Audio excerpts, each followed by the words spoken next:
St. Thomas University Journalism and the New Brunswick Beacon present The Basement Files. Hello, I'm Philip Drost. I'm Andrea Barcenas. And I'm John Munn, and welcome to this week's edition of The Basement Files. Coming up, we hear about the St. Thomas University men's volleyball team and how they did at their conference championships. And later, we will explore the magic and diversity of the multicultural fair hosted by St. Thomas University here in Fredericton. The Sochi Olympics may be over, but the patriotism is still looming in the air. Canada is very proud of their athletes, bringing home 25 medals.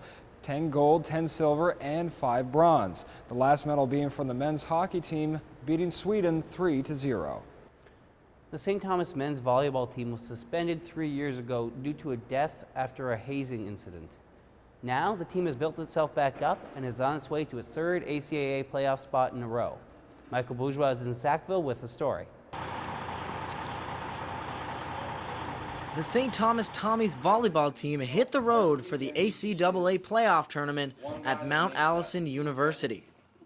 With nearly a perfect season record of 11-1, the Tommies are the favorites to take the Atlantic title. Their first match of the tournament was a semi-final against the fourth place Dragons de l'Université Sainte-Anne. This game would decide who goes on to the finals Sunday, and both teams wanted to take the match. The Tommies showed their dominance throughout the whole game. Heavy hitting and strong defense made it tough for the struggling Dragons. St. Thomas took the match in 3 sets, pushing them to the final. Jason Cannon had a strong game and is looking towards the next match. It's good to get the first one out of the way, but we can't get too confident about tomorrow because last time we played them, they easily won, but if we can play like we did today, it's going to be a really good game. This is the third time the Tommies have made the ACAA finals in a row. Fans made the trip from Fredericton to support their Tommies on the court. Samuel and Caleb Tremblay have watched their brother Thomas play for the last 3 years. We're here from Fredericton, New Brunswick, and we're here to watch volleyball so my brother can win. In this final game, the St. Thomas Tommies will take on the Holland College Hurricanes for the ACAA title. The winner will move on to nationals in Moose Jaw, Saskatchewan. With the shake of a hand, the game was on. Stu came out again with explosive force and dominated the game. Nicholas Levesque helped his team with 5 service aces in the match. With the first 2 sets theirs, the Tommies set themselves up for a perfect playoff. With 1 missed serve, the St. Thomas University Tommies took the title in 3 straight sets. The team takes the trophy back to Fredericton and travels to nationals on Monday. Michael Bourgeois, Stu Journalism, Sackville. The St. Thomas women's basketball team was not able to go undefeated this season. The team traveled up to PEI where they faced the Holland College Hurricanes. The Hurricanes were fired up to beat the undefeated team, and they did, winning 74-66. I know what that feels like. It's too bad they lost, but I remember whenever we were in high school and played against you, you guys had a pretty darn good team. And I remember there was a girl on your team. Yes, she actually went up on to play with the St. Thomas women's team. Really? Yeah. Well, it's too bad they lost, but they do have quite a story. And Philip is going to take us a little deeper into that story. Get ready, because it's game time. Percentages have been going up in every game because we're starting to get looks that we're used to Shooting the ball shooting. is just one of the things this team is doing well. This team has been lighting it up, and they've been doing so with a mostly New Brunswick roster. They've won their conference 3 years in a row and have competed for a national championship. The best they've done at nationals is 3rd. Now, there's only one thing the team wants. That was our goal coming in, to win a gold medal this year, so that's still our goal, and coming that close 3 years in a row has really pushed us to go back and win it all. Ashley Bond is in her 5th year on the team. She's the only player leaving this year and has been around since their first trip to nationals. Other than her, the rest of the players have yet to lose against teams in their conference. The Tommies play in the Atlantic Conference. For the past 4 years, no one has challenged them. Hard work on the court has helped them win over 90 games in a row against teams in their conference. That has never been done before in ACAA history. That success has put them to second nationally. Fred Connors has helped guide the girls for the entire streak. He's ready for the next step. This year, I think with our experience at Nationals, we set out to win a national tournament, which is maybe a little lofty, but I think when you are at 3 straight national tournaments with the majority of your roster back, I think you're underselling yourselves if that's not the goal. Number 12, Mackenzie Balser, is in her first year as a Tommy. She felt the pressure from the team's success coming in, but her new teammates have been a big help. There's high expectations and just wanted to be the best possible, but once I got here, like, all the girls were comforting and encouraging, so it wasn't so bad. This season is the first time in the past 4 years a team in the ACAA has given them a tough game. The Holland College Hurricanes are ranked 8th nationally. Third-year guard Kelly Vass says if anyone challenges them for the ACAA, it will be Holland College. They have a really good team, and I think if we come out and play Tommy basketball, we'll be okay. But I mean, they do have players who are really good, and we got to be careful. In the past, that lack of competition meant they didn't get into many high-pressure situations. This year, their games against Holland College have warmed them up to play against other strong teams. Last year, when it came down to it, we weren't as tough mentally as we thought we were, so we really shattered under the pressure. So this year we're way stronger, and we're there to support each other, so I think that we're on the track to get there. A big strength for the Tommies has been their depth. It's eased the burden of injuries and has caused problems defensively for other teams. We have lots of depth on our team. We don't have one bad player on our team, so when we play teams, they don't know who to guard because every player on any given day can be our top scorer. You don't have to be a top scorer on our team to be a good player. You can play on defense, comes in many ways. Because of the Tommies' winning streak, the ACAA will be sending their best 2 teams to nationals. For us to get the nationals, we need to win the semifinal because whoever the 2 teams are in our championship game will both go. So we know, not that the semifinal is not important, but obviously you need to win it to get to the final. But we know it's that little extra importance for other teams as well, because they know if they can upset us in the semi, they punch their ticket to a national tournament. The Tommies aren't ready quite yet. They still have some last-minute work to do. We're struggling to play 40 minutes a game, but we've come really close, and just little things that need to be tuned up, like communicating on defense. We seem to stop, and once we get closer to playoffs, I think it's all going to come together.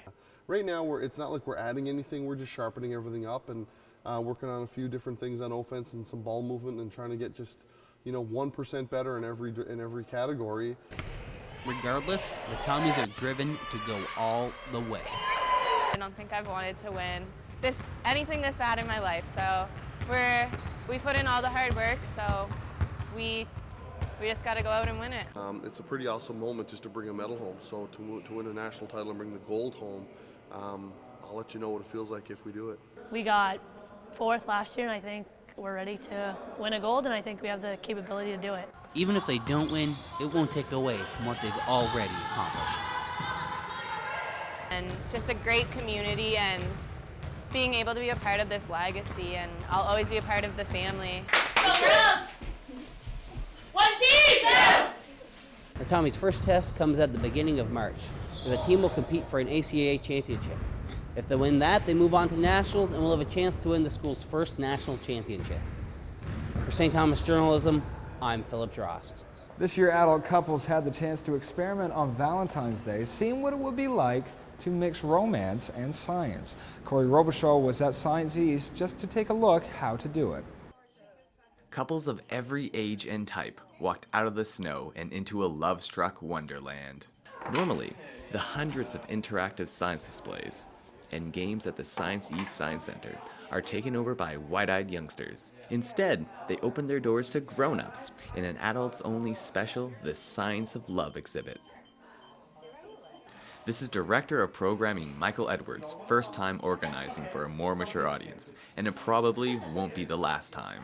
Science centers are still thought of as being somewhere for kids, and even though it's lots of fun for adults to come, they don't feel like they can come if they don't have kids. So one of the things that's happening in science centers right across North America and even beyond is that they're beginning to do adult nights where adults can come along and test out the exhibits for themselves, not have to kick kids out of the way to have access to them.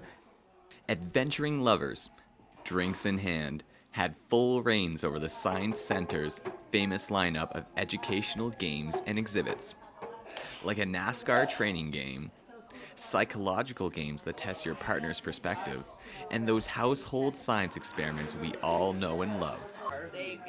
They even brought out a cow heart at one point in the evening. Just because. Valentine's Day. You should see a real heart. Who says love and science don't mix? Those looking to strengthen their relationship met with Christy Clark. All night, Clark gave talks to guests on emotional agility, a skill she learned working with horses. By watching how they interact and learning those kind of skills, people can learn to strengthen their own relationships simply by developing their own emotional agility. So I like to say that emotions don't happen to us, they happen for us. And if we can learn to use all emotion as information rather than consider some as good emotions or bad emotions, it's just all information, then we can be more honest with ourselves and honest with each other, and that's what helps build trust and really strong and meaningful relationships. While some activities took elements associated with love and put a scientific spin on them, others touched the heart, like a dimly lit room downstairs where love notes hung from strung thread for all to see and share. Every small sticky note held a unique message, reflecting a unique relationship. One young couple, Katie Fitzgerald and Daniel McFadden, wanted something different this Valentine's. I love things like this. I love the Discovery Center in Halifax and anything kind of sciencey. And so when I heard that it was an adults-only event, that was pretty cool because, I don't know, it's nice to be able to see things and not feel like you're taking away from kids. So, yeah, it's really great. Still, many of the guests will tell you, Director Edwards' food science display stood out above the rest. In it, Edwards demonstrates how to make a savory appetizer made with balsamic vinegar and olive oil. But instead of the standard way of mixing it together, the vinegar has been turned into little caviar-like jelly balls, and the olive oil has been turned into a powder that can be sprinkled on top and eaten with a cracker. We've got things for people to eat, but also we'll let them actually do some of the things themselves as well. We'll give them a chance to test things out and then eat what they've made as well. And that way, if it doesn't taste good, it's their fault, not my fault. Just the treat Katie had hoped for. Caviar balsamic vinegar was very bizarre and neat. What about you? I'm really enjoying watching you have a lot of fun. I guess I'm just the kid and he's the adult. Over 100 people decided to spend their Valentine's Day at the Science E Center and find out whether or not you could mix romance and chemistry. And that was one chemical reaction they found did work. For St. Thomas Journalism, this is Cora Rubishow. Universities are known for pushing the limits, especially in the arts world. But what if a play talked only about women's body parts?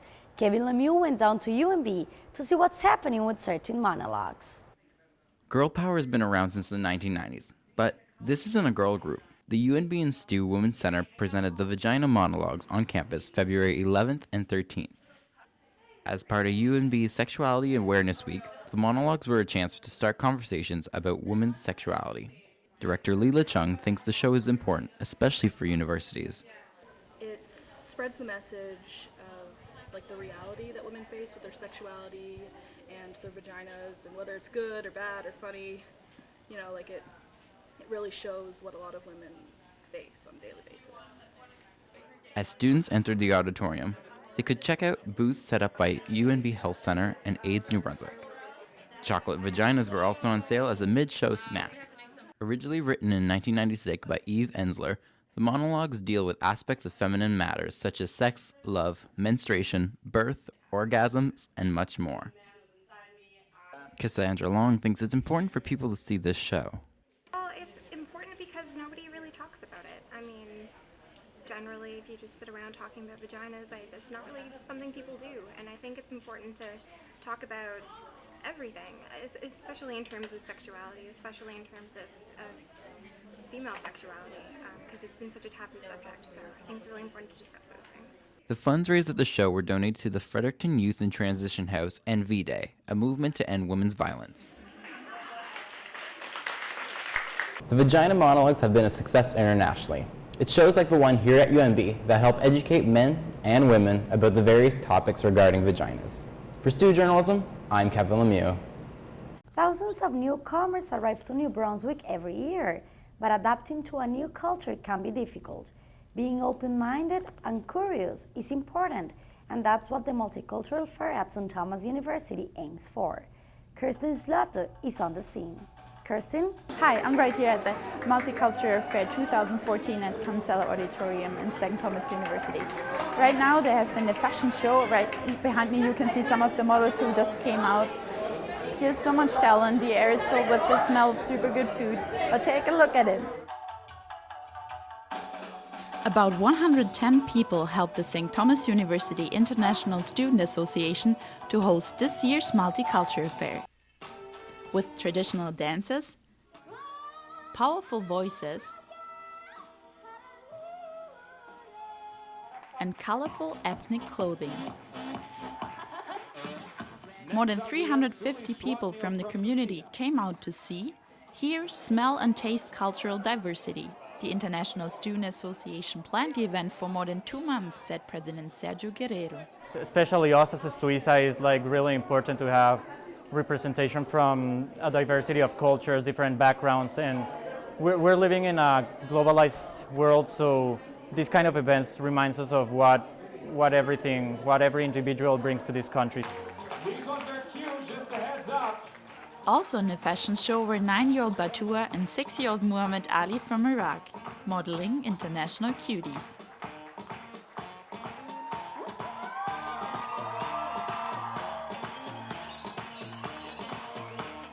Now that style right there. And why did you come here today? Because we want to show our culture. And can you tell me a little bit more about your dress? Yeah, it's like what we dress when we're in our, it's like our dress, we wear it in Ramadan, we celebrate that. St. Thomas graduate student Anna Scheidler sang the national anthem and stunned the audience with an Irish-inspired dance.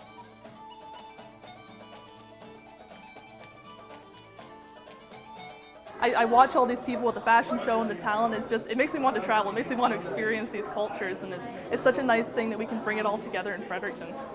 Visitors could also check out the craft sale, learn more in an information booth, and get one of these, a henna tattoo. For Stu Journalism, I'm Kerstin Schlote. Thanks, Kirsten. And it was at the Multicultural Fair that a group of international students took the initiative of taking a picture holding a poster that shows support for Venezuela in their fight for freedom and justice. Pray for Venezuela and I'm Your Voice have become two of the most popular hashtags in social media. They are used by celebrities and people around the world since recent student protests in Venezuela that were asking the government for a better country turned bloody. Comic-Con lovers gathered in downtown Fredericton to show off their skills, both on the table and in medieval combat. Though the event experienced multiple power outages, that didn't stop people from coming out and celebrating their favorite games. Conrad Palmer has a story.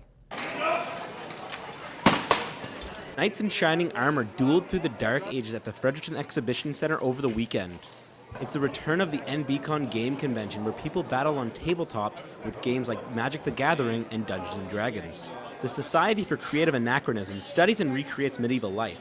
They handmade clothes and armor from the era, and they held fighting and fencing demos. Julian Christie organized the convention. He attended the first one 25 years ago at the University of New Brunswick. It's just great to see a lot of people that have similar hobbies and interests coming together and seeing old friends and making new friends. And that's what it's really all about, people having a good time. The power for the entire block went out several times. Gamers resorted to flashlights to keep the fun going.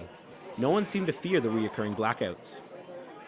There have been a couple delays here and there, but I mean, overall, like, they're not canceling anything. There's no one running around, like, panicking. Very professional. I mean, worse things have happened at cons. Over 100 people attended, more than Christie expected, blackout or not. We've got enough light to get by, and people are really enjoying themselves, so they don't want to go home. So I'm taking that as a good sign. If we can get through a convention, keep 90% of our people, and the power's out, wait till next year when we don't have power outages. The convention took place all day Saturday till midnight and all day Sunday. Local vendors were set up selling games and comics. There was also a canteen and a wet-dry bar to keep the gamers up all night. For Stu Journalism, I'm Conrad Palmer. St. Thomas Student Services took a stand against keeping the discussion for mental health in the dark. Not only did they have information booths around campus, but he also held a course on how to help someone who could be suicidal or self-harming. A panel discussion featuring first-hand stories about personal struggles with mental health was also held. Danielle DeLolio reports. I am bipolar. I was sexually abused from ages 3 to 9. It ruined me. Last night, I almost committed suicide. These are just a few of the anonymous secrets posted at the first annual Mental Health Awareness Day at St. Thomas University. Run by the Positive Mental Health Committee, the event coordinator, Lindsay Gallagher, explains the importance of the event, We Are Not Alone. Really the overall focus for the day was to try to bring more awareness to mental illness and to decrease the stigma around it so that students who are having problems would be able to feel more comfortable to talk to somebody about it and to get some help. A Charlie Brown psychiatrist booth and a positive fortune teller were located in James Dunn and George Martin Hall during the day as a fun way of distributing information on dealing with mental illness. Professor Jan Wong, author of Into the Blue, was on their evening discussion panel and explains why she thinks talking about mental illness is beneficial. I think the first 100 times I talked about it, I felt really awkward and I felt embarrassed, a little bit humiliated. But the more I talk about it, the better I feel about it. I feel liberated. It's like a weight off your shoulders. Because one of the big problems with this illness is that people feel ashamed. And that means they don't get the treatment, they don't even know about the symptoms. So it's really, really important to talk about it. I feel okay talking about it now. The discussion panel is something Lindsay plans on having every year. 3 students and 2 staff members came out to talk about their own struggles. Some started self-harming as young as 13 years old, and all contemplated suicide. Each individual is grateful to still be here today and say it only gets better. Wow, like she's so open about it, and she was saying how we can be accidental superheroes for people. To if you reach out, you can help someone else out going through a hard time, and just promoting to be open. Stu is now offering its own counseling services on campus. If you need anyone to talk to, counseling is now available in George Martin Hall. Let's keep the discussion going. For Stu Journalism, I'm Danielle DeLolio. The sound of blenders have been a familiar sound to university students in Fredericton. Booster Juice is the most recent business to join the University of New Brunswick. Nicole Monroe is going to take us a little deeper into this tasty yet healthy treat. Booster Juice has opened its second store in Fredericton and it's off to a successful start. Students are dropping in at the start of their day or for a mid-afternoon snack. Manager Russell Layden is proud to be a nutritious option available in the Student Union building. They're a more natural, more healthy way to get supplements, and coffee has a lot of caffeine in it, and which isn't really good for you, but none of our boosters or supplements or anything would do anything negative to you. The smoothies at Booster Juice also contain a booster of your choice, ranging from the natural calcium booster Go Girl to specially designed creatine. Smoothies aren't the only product Booster Juice sells. Wraps and protein bars are also available. Emma Jost is a student at UMB and drinks Booster Juice regularly. She believes the addition to the sub was the right choice. So it's a little bit expensive for students, but at the same time you're getting a lot of value for what you get. It's really hard, especially if you live in residence, to get enough fruits and vegetables in your diet, and this is just a really easy way to get that. Contest giveaways on social media help spread the word about the new business and hopes to become more successful. Booster Juice is always looking for ways to give back to their customers. On February 22nd, $1 from each regular and 50 cents from every snack size will go to UNB residents Lady Dunn, who's putting the money towards breast cancer research. For Student Journalism, I'm Nicole Monroe. Well, that's it for this week's edition of the Basement Files. I'm John Munn. I'm Andrea Barcenas. And I'm Philip Drost. Till next time, keep your head up and your eyes open.